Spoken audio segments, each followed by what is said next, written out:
Hello. Today we are going to talk about the research in translation.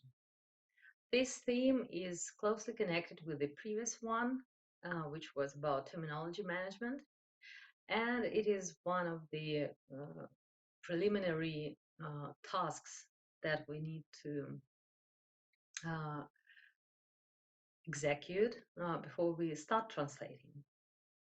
According to Merriam-Webster dictionary, research has three main meanings. The first one is careful or diligent search. I'll skip now to the third one because it is the order in which we'll look at this notion in today's conversation. So another meaning of research is the collecting of information about a particular subject. And the third one, I would call it research proper, is some investigation or experimentation aimed at the discovery and interpretation of facts, revision of accepted theories and laws in the light of new facts, or practical application of such new or revised theories of laws. So we'll start with the careful or diligent search. We need to understand what we're searching for. Why? Because we always should know what we are doing, what we are dealing with. And we are searching for a particular context where this or that text appears and where it belongs to. I will say a couple of words later about each of the points highlighted here. But next is, of course, terminology. We are searching for terms.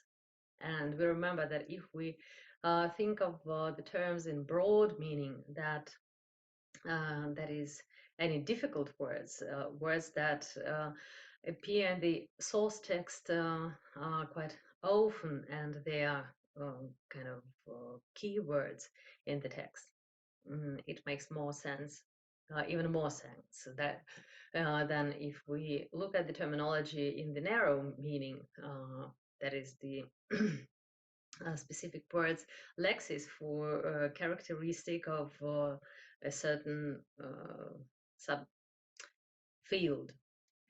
Okay, we should also search for names. Here belong all kinds of names, names of people, geographical names, names of companies, everything that we come across in the source text. These names should be searched for. And the last one is pretty much connected with the first one, with the context, but still it is quite important for certain types of translation projects to know the previous work on in the same field, previous projects connected with the same with this document we are dealing with, or with the articles highlighting some problems. The first is context. Imagine that you need to translate an article or a report on on the work of some NGO or any other organization. It may be a kind of final report for the grant givers, or for the public. So when we translate such a report, it's a slippery slope just to start translating without any preparation. If we haven't been involved in this work, in the work of this program for a certain period of time, we are out of context. We don't know what it deals with. We don't know what kind of materials are available on the website of this organization. What other documents were prepared before? And if we start translating immediately, there is a great risk that we just misunderstand certain facts that are mentioned there, because usually after a certain period of time, when the project is running, they stop explaining in detail each particular statement, and some information is missing. And to fill in this information for ourselves and to render it correctly, we must understand what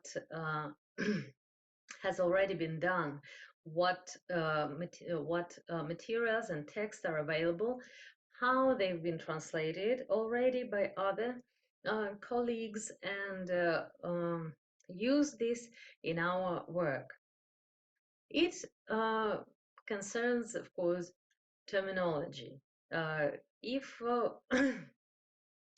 the keywords of the project, of the program, have already been translated, and this translation has been accepted, we cannot feel free to change them, even if they are not very, even if they are not perfect.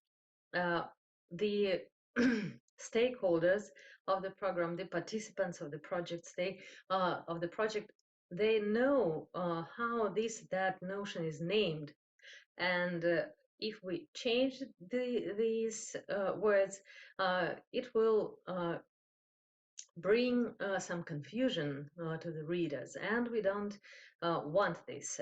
We want our readers to feel free reading it, understanding it, and using it later on. Then we come back to lexis, to the vocabulary, and make a glossary, which we have been talking about quite a lot, and find equivalents in the existing translations. We find the names mentioned both in the source and the target texts, and we also include them in the glossary. And of course, previous projects. There are some programs that are running years and years, and one is replaced by another, but they are successors. So they have something which comes before this exact program we are dealing with started. And we go there, and we again study the context, what the previous projects included, what was done, what events organized, or what people involved, and so on.